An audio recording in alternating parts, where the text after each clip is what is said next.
Olá, pessoas! Como vocês estão?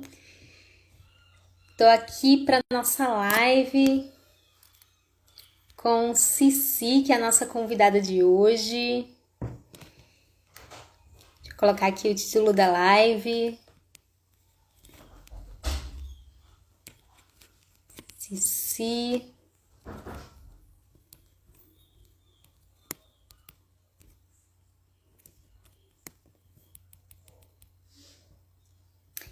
Aqui, nessa live a gente vai falar um pouquinho sobre as contribuições do Rudolf Laban. Eu não sei mais como é que eu faço para fixar o tema. Ah, pronto. Olá, Rodrigo. Olá. Vamos aqui chamando o pessoal.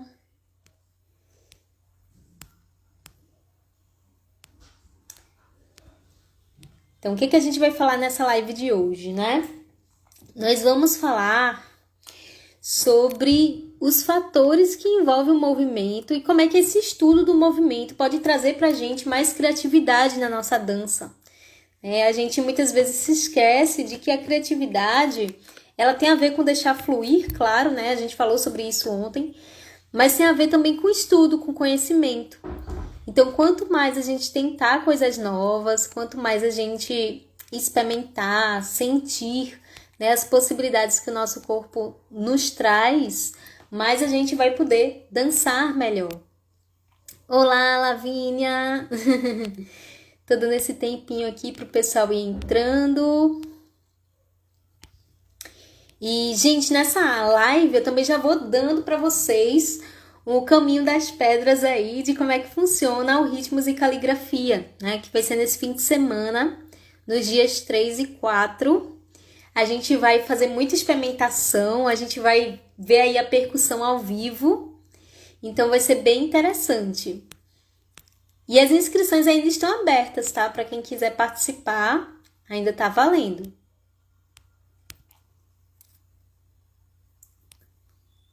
Deixa eu ver aqui.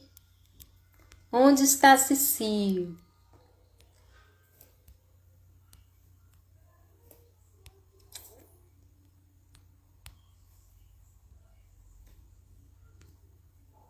Chamei aqui.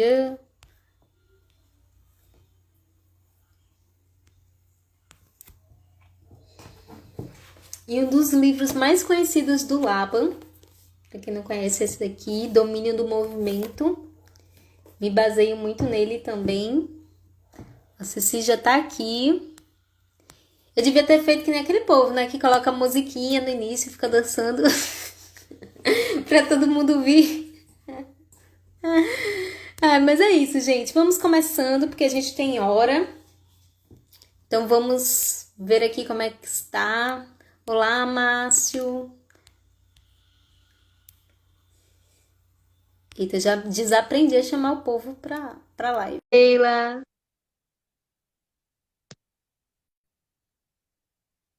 Boa noite. Olá, Aí, gente. Boa noite. Falando. Ai, finalmente achei ótimo que a gente conseguimos. veio bem combinando, né? Não, tá super combinando a gente hoje. Quase que eu vi com o brinco igual o seu também, passada. Bom, sim. Graças a Deus deu tudo certo pra gente estar aqui hoje, né? Porque Pois tiveram é, muitas a chuva deu uma coisas. trégua, a internet colaborou. Oi, Márcio. E aí eu queria que você se apresentasse para quem ainda não te conhece, né? Daqui, que é daqui do Recife, ainda não é, ou não é daqui do Recife, né? Que ainda não te conhece. Uhum. Primeiramente, boa noite, gente. Meu nome é Cecília, todo mundo me chama de Cici. Eu sou professora, coreógrafa, dançarina e pesquisadora das danças orientais aqui em Recife. Curso licenciatura em dança pela Universidade Federal de Pernambuco. E faço minha pesquisa em cima da história da dança oriental aqui no Nordeste, Recife, Pernambuco e tal.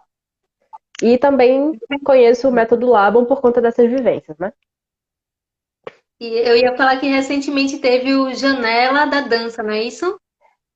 Sim, inclusive ele tá rolando ainda. Ele vai ter vários, vão ter vários momentos de debate sobre eles. O vídeo ele é gravado, né? Para quem não assistiu o primeiro debate, que foi exatamente sobre a história das danças orientais no Recife. mas ele tá tendo uma série de. Vão ter uma série, né, de debates com convidados e tudo mais sobre a história da dança na cidade do Recife, entre várias perspectivas. A visão mais assim, ligada ao feminismo, ideias associadas à vida das pessoas pretas e por aí vai. É bem interessante. Vão ter vários convidados ótimos que vão entrar no debate. O debate é aberto para todo mundo, não tem classificação de graduação. Se você é apenas um interessado em dança e quiser colaborar, quiser entrar, você é muito bem-vindo. E como é que faz, já aproveitando o gancho, né? Como é que faz para participar do Janela da Dança? Então, você entra no meu perfil, lá no Instagram, @cici_danca, SICI_danca, e vocês vão ver que tem um link na minha bio. O link vai direcionar vocês para um formulário, e a partir desse formulário vocês se inscrevem, tá certo? Não tem nenhuma carga horária, carga horária não, carga horária tem. Vocês vão receber a carga horária se vocês se inscreverem, o certificado certinho, mas não tem nenhuma restrição relacionada a se você é mestrando, doutorando, graduando, se você cursa outros cursos ou não cursa nada. Todo mundo é muito bem-vindo. Valeu, Cici. Bom, gente, eu Eu que vou me agradeço. apresentar aqui também, né? Para quem não me conhece, sou Flora, sou bailarina e professora e diretora da Aracif, né, que é essa escola de dança aí que tem música ao vivo, percussão, né? A gente criou um workshop que é o Ritmos e Caligrafia Árabe, que é um workshop que brinca com essas intertextualidades entre a arte da caligrafia árabe, tá? E também os passos de dança do ventre. Então a gente vai encontrando aí pontos em comum e a gente vai transformando isso em dança. Tá? Então, quem tiver interesse, a gente vai estar realizando esse workshop nesses dias 3 e 4. E estamos aqui nessa série de lives sobre criatividade. Essa é a segunda live. E hoje nós vamos falar sobre Laban, sobre Rudolf Laban. Cici, eu queria que você começasse falando um pouquinho sobre o teu contato com esse autor e como é que é a história dele, que contribuições ele Então, trouxe. Rodolfo Laban, ele foi, tipo, o nome dele é bem complicado, então eu não vou mandar aqui pra vocês o nome, se vocês quiserem dar uma jogada no Google, porque eu Você vou vai até ensinar ler o aqui livro pra ver se aqui eu consigo comigo. falar. Ó, o livro já É está todo marcado. Résisto Querestelum Samsum Janus Attila Laban. Ele nasceu O num país apelido chamado dele, então, Bratislava. é Rudolf Laban, né? Exatamente, o nome é artístico. Então, meu nome é artístico, Rodolfo Laban. Rodolfo Laban, ele foi um coreógrafo, teatrólogo, musicólogo. Ele foi um cara que resolveu se dedicar a estudar música, dança e as artes enquanto expressão. E teve como ideia criar uma metodologia de análise e de ensino da dança. Eu falo de ensino porque a partir das propostas que ele dá, você consegue criar uma ideia de metodologia. Quem adaptou e quem trabalhou isso mais pra frente foram as pupilas dele, que ele teve várias pupilas, tem muitas mulheres interessantes em volta de Labo, que criaram muitas coisas associadas ao trabalho dele, mas se a gente for, tipo, resumir o trabalho dele em um ponto só, específico, a gente vai falar de dois pontos importantes, que são os quatro pilares, né, que ele trabalha, que é tempo, fluidez, a proposta dos pesos e tudo mais. E a gente vai ter também um negócio que eu acho muito legal, que é quando a gente pensa no, na sua. É porque o nome é muito chatinho. É etnosfera. A sua esfera de movimento. Vou traduzir assim. É, Que é imaginar. Sinesfera, né? Isso, obrigada, Flá. É a cinesfera. Mulher, são tantas coisas para se estudar que a gente vai se perdendo, né? Mas sim, a cinesfera eu acho que é um dos pontos mais interessantes, e principalmente pra gente que dança. As danças orientais, ele é muito interessante também para a gente trabalhar. Porque a cinesfera, ela compete basicamente todo o espaço que o seu corpo consegue alcançar sem perder contato com o chão, digamos assim. Ou sem ter contato com o chão, mas é mais ou menos a amplitude total do seu corpo em questão à movimentação. E principalmente pra gente que dança muito com objetos que vão estar estendendo a sua cinesfera, é muito interessante a gente trabalhar esses conceitos também. Mas eu acho que esse trabalho da cinesfera ele vai ficar para uma próxima discussão que a gente pode ter, hein, Flora? Cici, a gente estava conversando que só esses quatro fatores aí do movimento, eles já são um universo, assim, a gente já entra no Big Bang e a gente sai Nossa, em outro planeta, né? outra universidade, outro negócio, né? Porque se a gente Mas para pra vamos pensar. pensar. Hum? Pode falar. Pode Não, é falar. porque se a gente para pra pensar, todas as danças, elas têm. Na teoria de Laban, esses fatores eles compõem qualquer movimento. Mas eles não vão ser fatores principais ou terciários. Eu vou falar certinho pra vocês quais são. Fluência, que é a fluidez da movimentação. O espaço, o peso e o tempo. Uhum, Tipo, todo movimento que você vai ter na dança, ele vai ter alguns desses movimentos em ênfase, né? uhum. É interessante mesmo a gente pensar nisso. E quando chega na aplicação do ritmos e caligrafia, né, que assim, Uhum. estou lendo, eu digo que eu estou lendo eternamente esse livro, né? Mas Porque, é um sério, gente, processo. cheguei aqui, foi na metade dele. Quando cheguei na metade, eu pensei, não, eu vou voltar e vou começar a ler tudo de novo. Porque quando começa a chegar na parte das Meu copo notações, muito aí adulto. isso aqui já é muito alienígena, né? Assim. Aham. Então É, quando chegou é nessa porque parte assim, mais a Lab alienígena, eu, não, Annotation peraí. é um processo até pra gente que estuda, né? A gente tem cadeira que é literalmente só pra Lab Annotation. E, É. assim, tem livros que são só pra Lab Annotation. É muito complicado. Eu não sou especialista em Lab Annotation, Pois apanho pra é, caramba com Lab Annotation. então, aí eu pensei exatamente isso. O que daqui desse livro, né? Eu estou extraindo o que vale a pena extrair para o ritmos e caligrafia árabe, para os nossos Uhum, trabalhos. Gente, esses quatro fatores, eles trazem aqui reflexões interessantíssimas. É um capítulo que, se você exatamente. quiser utilizar como referência para pesquisa, ele já vai te dar um mar de possibilidades.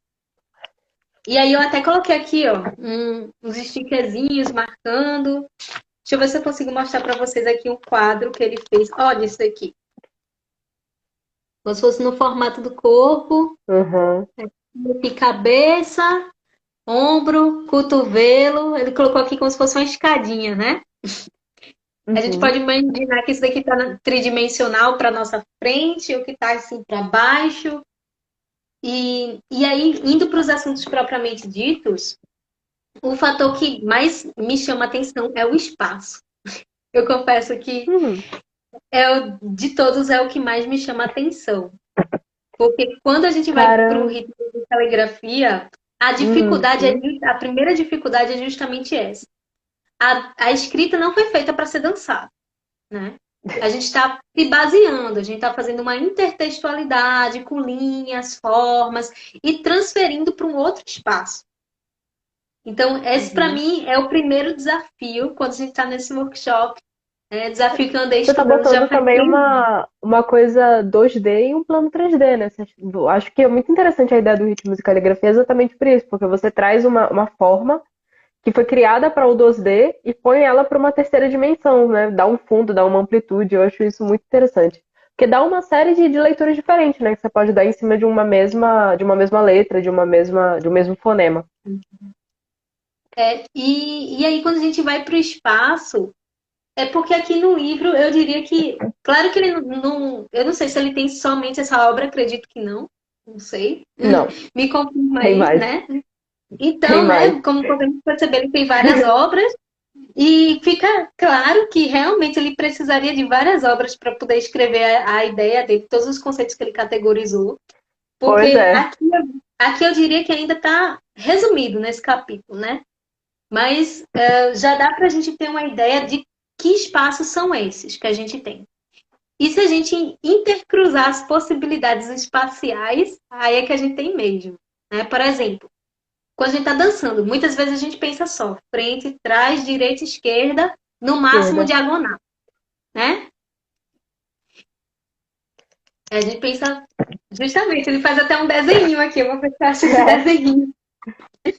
E aí, quando a gente vai pensar também nos níveis, alto, médio, baixo, essas possibilidades se multiplicam.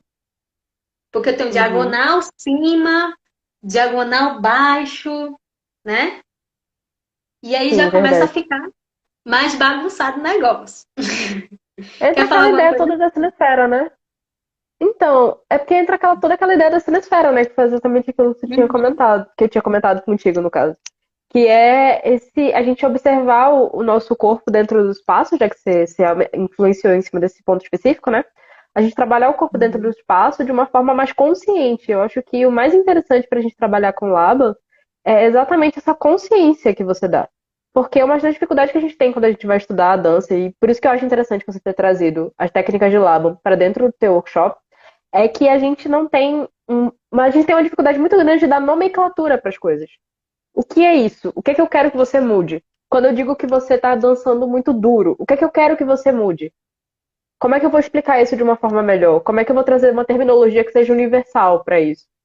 E quando eu falo que a sua fluidez está estranha, tem mais lógica, faz mais sentido, é mais fácil de compreender. Eu acho que é muito interessante essa metodologia e a forma com que ela é aplicada garante que a coisa seja mais inteligível para todo mundo, sabe? Interessante. Eu percebo muito isso também, né? Não é que a coisa vai passar a existir, mas é como se passasse a existir de fato, né? Porque a gente está ali nomeando. Ela já existia, mas a Uhum, gente não tinha percebido. Então, por isso a exato. importância da gente estar estudando para poder criar de formas melhores, de criar com a consciência melhor do que a gente está criando, enxergar essas outras possibilidades.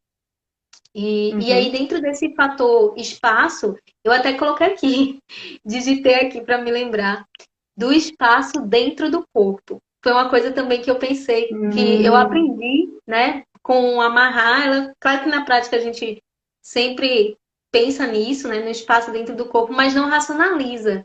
Por exemplo, qual é o espaço que eu tenho também de sair de um movimento e ir para o outro? E isso conversa também com várias coisas, né? Com o tempo da música lá que eu tenho para poder fazer essa mudança, com transferência de peso. Mas às vezes a gente está, por exemplo, com a perna muito aberta e para mudar para outro movimento fica difícil, porque esse espaço não está facilitando, né? Eu não usei muito bem o espaço com o meu corpo, né? Da forma mais adequada para poder fazer essa transição de um movimento para o outro. uhum, Então, às vezes, ali na sim. criatividade, quando a gente está criando algo, a gente vai ter que raciocinar esse espaço de todas as formas possíveis. E eu acho que assim, eu pelo menos enquanto coreógrafa, e principalmente quando eu for dando aula para as minhas alunas mais iniciantes, eu acho que esse é um ponto muito interessante. O espaço dentro do corpo também é uma análise. Porque a gente vai parar para pensar. Eu e Flora, eu não sei se vocês já viram a gente é do mesmo grupo, a gente é do Folclore Cora Bizarrira, e a gente é muito diferente fisicamente. Eu sou muito maior do que Flora, eu sou grandona, o quadril é maior e tal. E Flora, ela é muito mais leve do que eu, além de ser menor. Então, a Já nossa. veio. Não, mas isso é uma questão. Isso é uma questão. Por quê? O espaço que eu tenho no meu quadril para trabalhar uma movimentação mais rápida é muito maior do que o que Flora tem. Então, muitas vezes, por exemplo, a gente vai fazer um deslocamento de espaço. Flora demora a chegar mais do que eu. Porque ela tem menos espaço no próprio corpo dela para se esticar da cinesfera para chegar de um ponto a outro. Em compensação, se a gente vai fazer um movimento de quadril rápido, Flora com certeza vai terminar mais rápido do que eu. Porque o quadril dela é menor, então ela demora menos tempo para conceituar um movimento no outro. Me senti um hamster agora. Ah, não! Mas é sério, essas coisas elas são importantes. Porque como a gente tem uma quantidade de corpos muito variados, e assim, eu sou grande, Janaína, que é a nossa professora e a coreógrafa, ela é duas vezes eu. Então, assim, se eu já sou grande, eu já sou espaçosa, Jana é mil vezes mais espaçosa do que eu. Se o meu braço tá aqui, o dela já tá lá na porta. Então, assim, é uma coisa que a gente tem que prestar atenção e É, que também com certeza. tem muito a ver com o trabalho que a gente faz em relação ao quanto o nosso corpo está ocupando o espaço, em como a gente vai fazer essas transições. Ó, tem me pergunta no chat. Edita está perguntando o que significa o tema. Ah, vou mudar esse título aqui. É sobre Rudolf Labo, né? As teorias dele. Como é que a gente pode mudar esse título, Cici?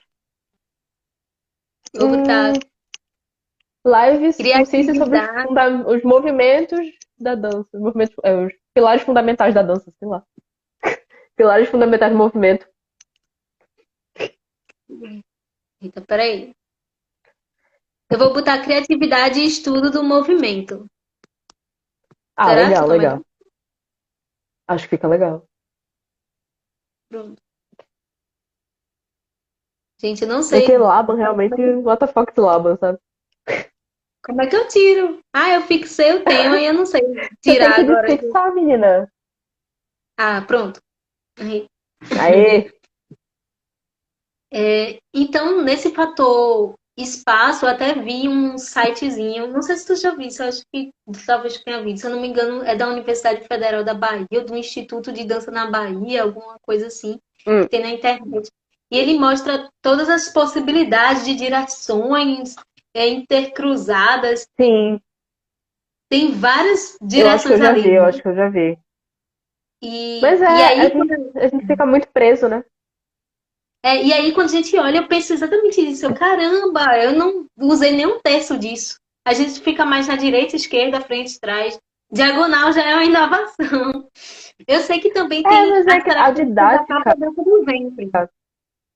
é, eu acho que a questão é didática. Quando a gente começou a dançar, a gente vem de uma. Primeiro de tudo, historicamente falando, se a gente for fazer uma linha, a gente vem de uma metodologia muito recente. Porque, digamos que nós somos a segunda para a terceira geração de professores de dança do ventre profissionalizados. Então, assim, construir uma metodologia é difícil.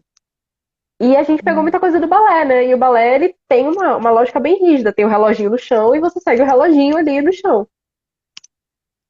Uhum. Eu assisti algumas aulas de balé até que a galera usava muito a terminologia das horas para poder se orientar.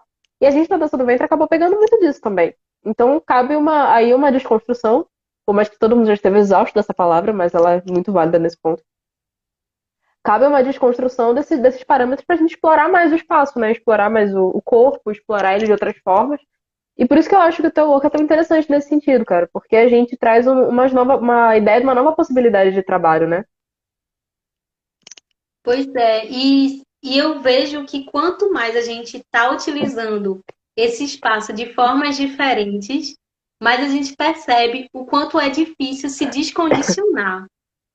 Assim, meio, né, antagônico, mas eu vou explicar na prática. Por exemplo, eu vejo uma movimentação simples de quadril. Eu tô aqui no meu quarto, eu vou tentar mostrar a movimentação. Veja a movimentação, né?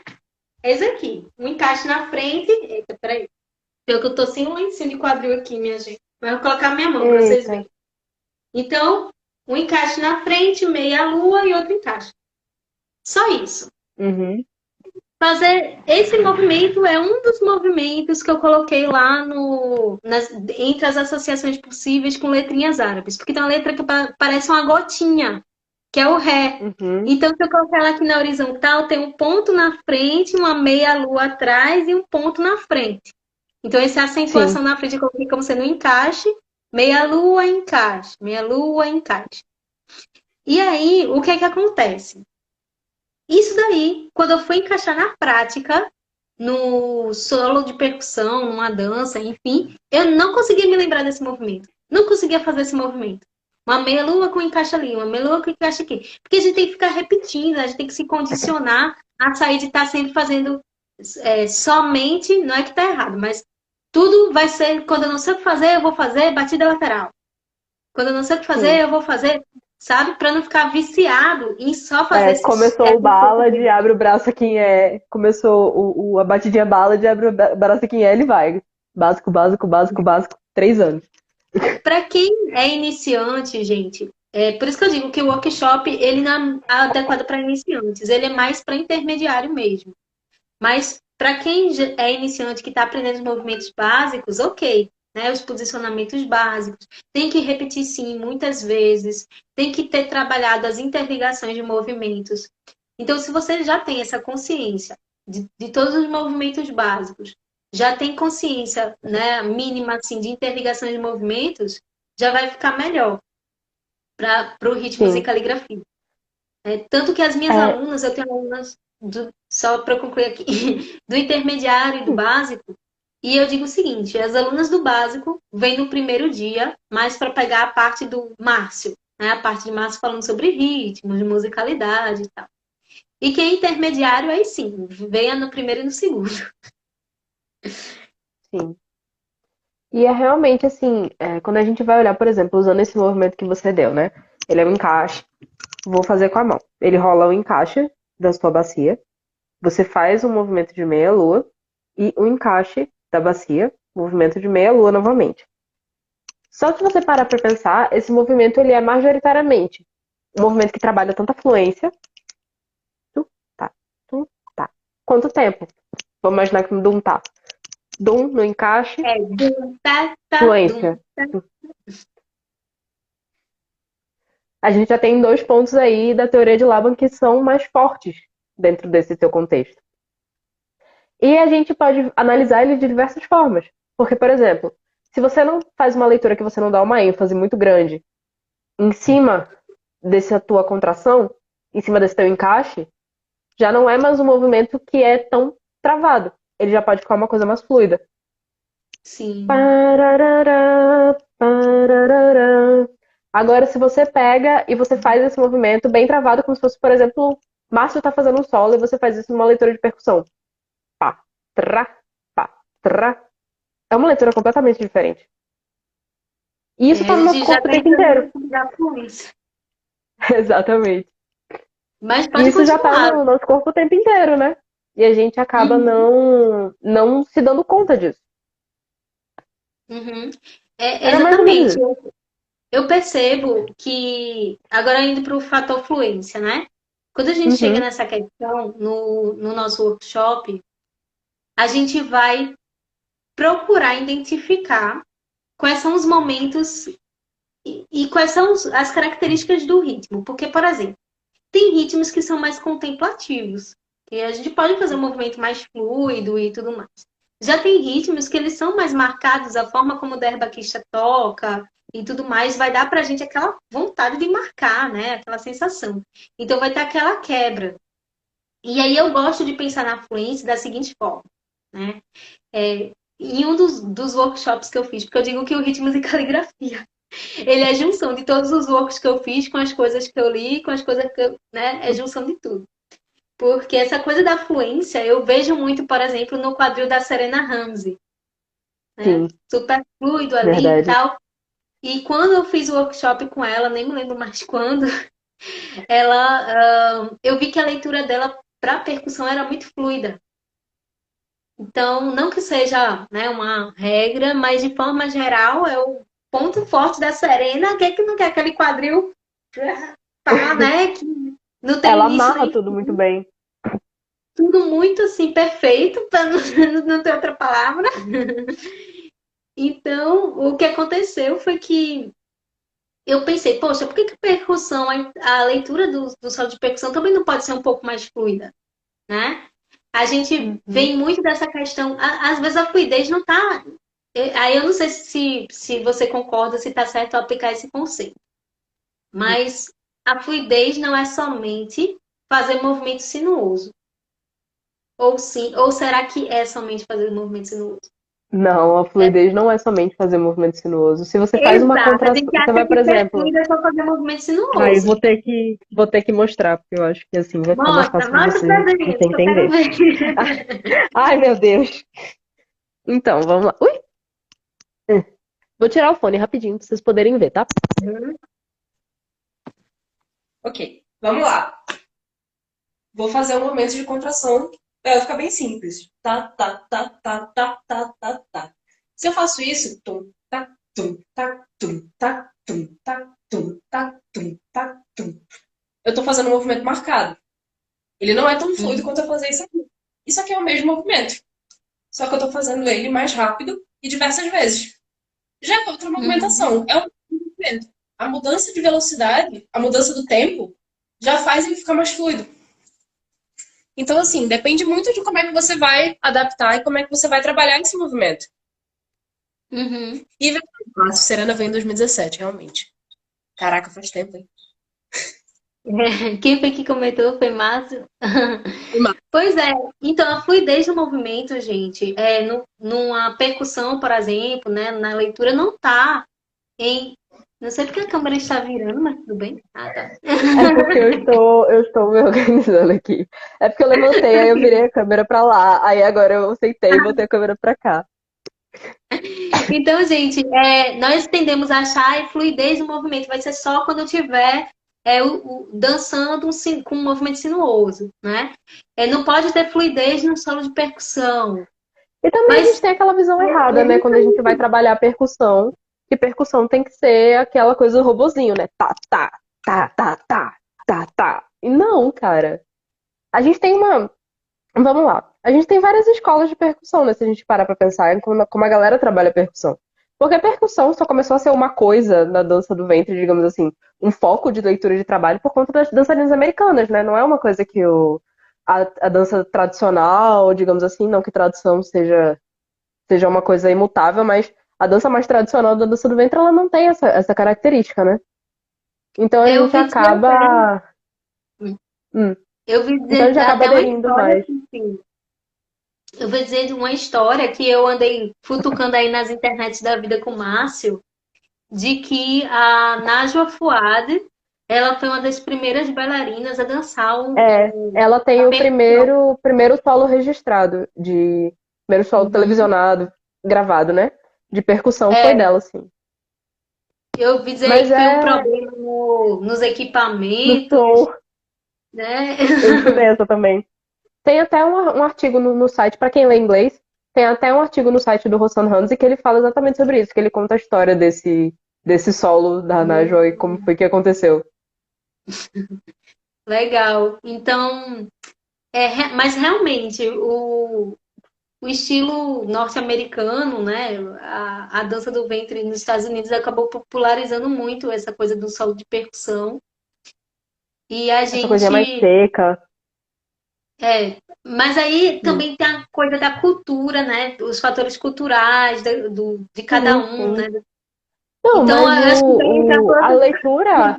Mas é que tá, a leitura, ela tem todas essas características e ela pode ser positiva ou negativa dependendo de quem dança, de quem gosta, de quem não gosta, sabe? Eu acho que é super ok você dançar fazendo uma leitura mais seca. É uma escolha artística que você faz.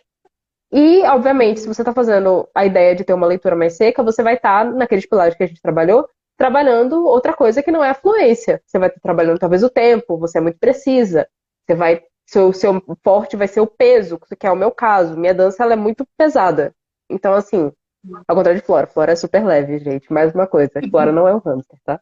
É, e eu sou super pesada, assim, o elefantinho chegou na sala. Eu entro na sala pra dançar ou pra dar aulas. Tem uma sala que eu faço aula que ela tem um tablado. Eu ando e faço assim, pá, pá, pá, pá, pá. Eu não consigo andar mais leve do que isso. Então, assim, às vezes o seu próprio corpo, ou a técnica que você aplica, ou a sua própria corporeidade já vem com um desses quatro aí mais forte quando você vai dançar. E não tem pra onde você correr, você é assim, sabe?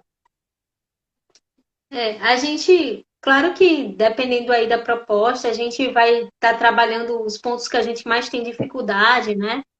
Exatamente. Mas, mas é importante a gente ter essa consciência também, e também do limite de cada um, né? Porque às vezes a gente não consegue executar determinado movimento porque existe uma limitação. E, e aí eu vou passando agora para o terceiro ponto que você já tocou, que é o peso. Uhum, sim. Me explica um pouquinho esse conceito de peso, Cici. Então, peso, ele seria o oposto a uma suavidade. É só tu pensar, por exemplo, olha duas danças. Imaginem aí na cabeça de vocês, se vocês já assistiram. Se não, eu vou fazer uma exemplificação aqui com as minhas mãozinhas. Imagine que você está dançando um Rexala Sai, um sair de uma dança com bastão. Você tá lá, seu peso é muito maior do que se você está dançando com um véu. Porque a dança exige menos do seu corpo no sentido de força, no sentido de Uhum. você dançar e você aplicar força desses seus movimentos. Não é que a dança não tenha força. É porque existe uma questão muito interessante acerca dessa observação, é que a dança, quando ela é observada por esses parâmetros, ela é observada de fora para dentro. Então, quando eu vou usar isso no meu processo criativo, eu sei que eu vou estar botando uma força absurda para fazer esse véu parecer leve e delicado. Mas o meu observador não Olha, sabe disso. né? Então, assim, Uhum. a ideia é que você não passe A para o seu observador sensação que de seu braço está leveza, doendo, porque né? exatamente, é a sensação de leveza ou a sensação de peso. Quando eu faço um salto, bato o bastão no chão, faço aquele eco no teatro, que todo mundo fica, nossa, aquilo ali é força. Às vezes eu nem tô botando tanta força assim. Mas para o seu observador, a sua dança ela é pesada. É mais ou menos esse Uhum. ponto, assim, é assim que você vai trabalhar. É o peso com que você trabalha os movimentos. E quando eu falo que algumas pessoas têm essas características já intrínsecas no seu corpo, é exatamente isso que você falou, Flora. Como a gente vai estar trabalhando nessa live a criatividade, imagina que você vai dançar um solo de alguma coisa. O seu solo vai ser diferente do meu, mesmo que a gente dança a mesma coreografia.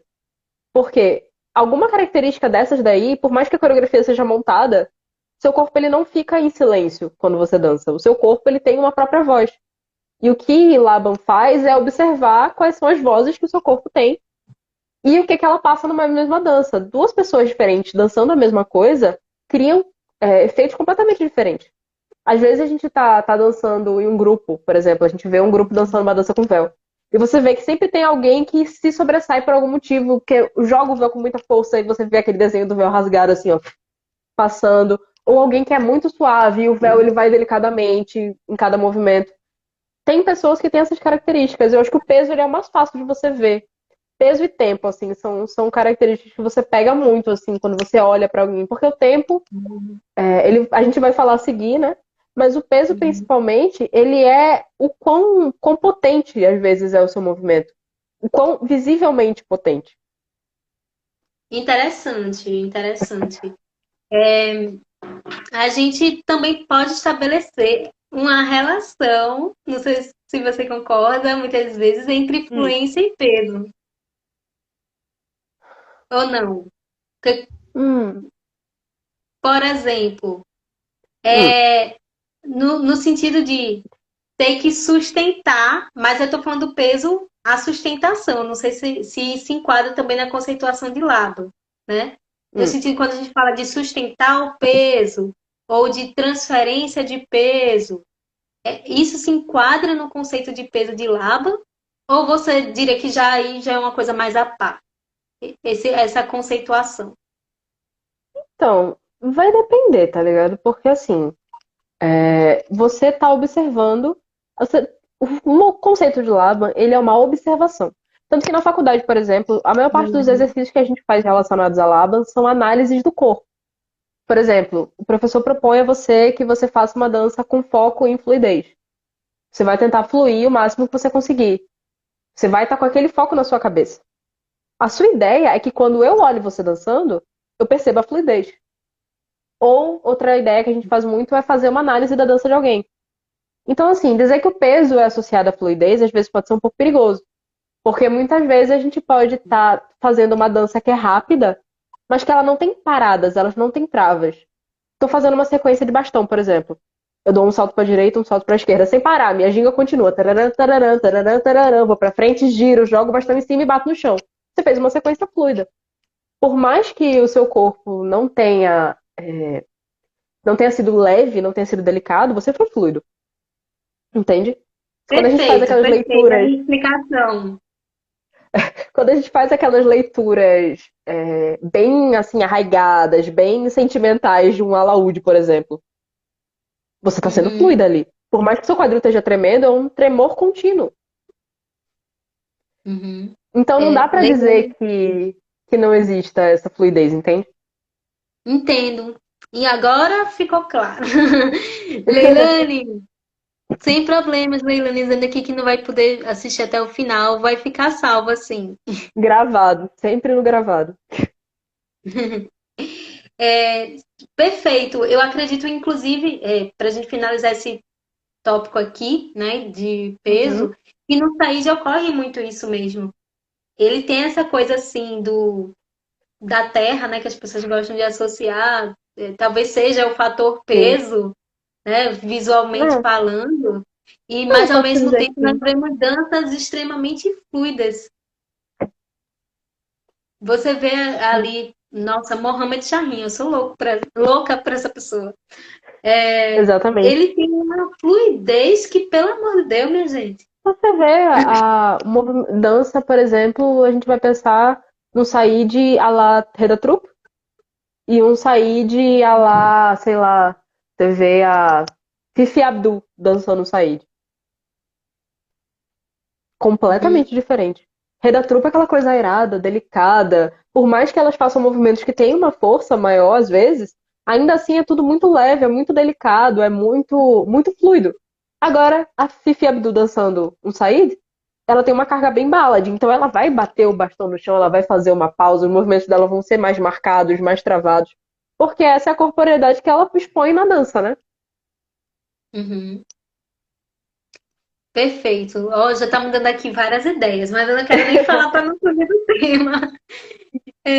Nem do tempo, né? Porque o nosso tempo hoje está curto. O Pois é. último fator que a gente colocou aqui do movimento para a gente discutir, né? A gente já falou de espaço, fluxo, a gente falou de fluxo e espaço, né? Foram os primeiros. Fato, sim. Depois peso e agora Agora, tempo. Vamos falar do tempo é sempre o tempo. mais gritante, cara. Tempo é o mais gritante aos olhos, na minha opinião. Mais até do que peso, assim. Tempo é o que você vê logo de cara. É só você Uhum. pensar, vou pensar numa percussão daquelas bem cheias de floreios. E pensar num marcha-rá, num valso. Qual é a diferença entre os dois? A primeira coisa que você olha, um é lento, o outro é rápido. Um exige movimentos mais rápidos, o outro exige movimentos mais lentos.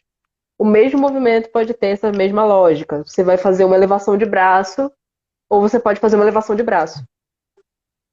O tempo, ele tá bem na nossa cara, assim. É uma coisa bem mais palatável da gente ver e compreender facilmente. Uhum. E o engraçado do tempo também é que, dependendo da movimentação que a gente faz, do uso do espaço e dos outros fatores, também pode dar tempo ou não de executar o movimento naquele trecho.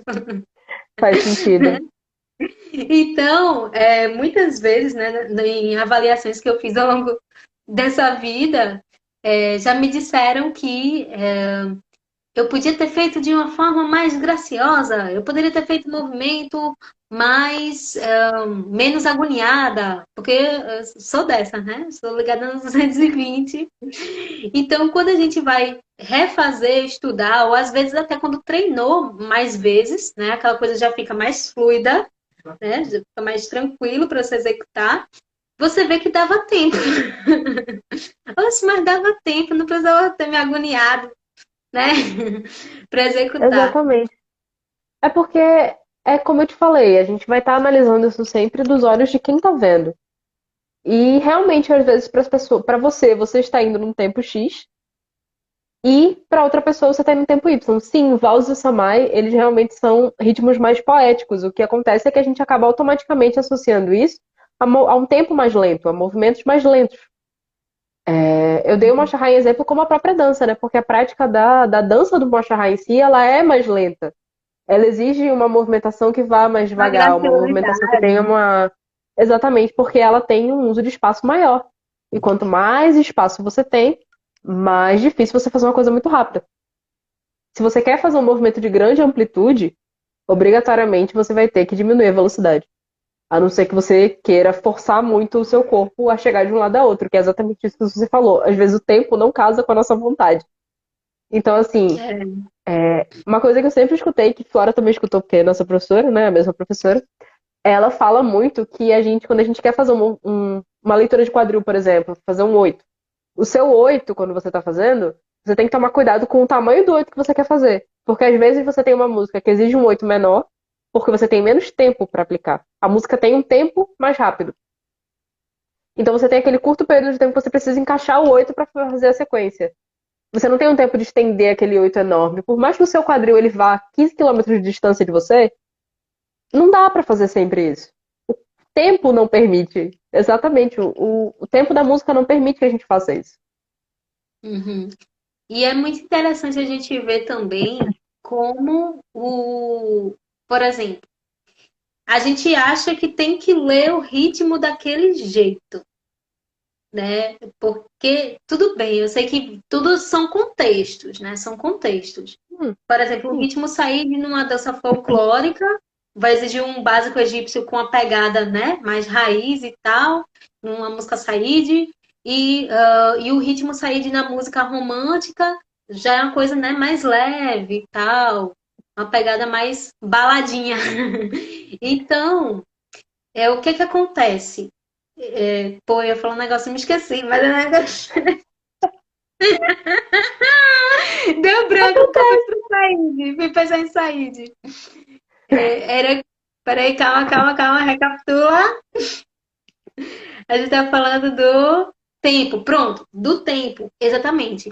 Então, tudo consome tempo. Às vezes, para você dar ênfase, você precisa usar o tempo de uma forma X. Para você dar mais fluidez, de uma forma Y, sei lá. Então, geralmente, quando a gente tá ali querendo marcar, pá, pega o dum da música, pega os tempos mais fortes do ritmo, né? Tem aquele break, aquela coisa, uma parada estilo ponto final que você vai ali fazer aquele movimento, Uhum. né? E aí vai ser Sim. exigido uma precisão e tal. Mas se não há essa exigência, você quer só fluir, você pode, inclusive, tá ali marcando o pulso da música. Dois, três, quatro. Dois, três, quatro. Uhum. Dois, três, quatro. E você vai fluir naquilo, naquele pulso, naquela contagem constante. Então, a forma como você decide explorar o ritmo vai dar para você essas características. Sim. E eu acho que também quando a gente fala, sempre que a gente fala de Laban, a gente vai bater no mesmo ponto. São os olhos do observador. A Laban Notation é Uhum, feita para analisar coisas. Ou melhor, a Laban Notation não, mas os quatro pilares eles são feitos para você analisar. Eles são feitos para estudo e para análise, principalmente. Então, o que eu penso majoritariamente usando. Vou usar o exemplo do Samai, por exemplo. Cara, não adianta você querer dançar um Samai rápido. Você não pode passar para o público a ideia da rapidez, porque ela não casa o tempo com a música. Você, quando você vai dançar e você vai criar uma coreografia, você vai criar uma sequência, você tem que sempre imaginar o que você gostaria de assistir se você escutasse essa música. Aí você chega lá, uhum, fecha o olho e vai escutar a música. Espaço.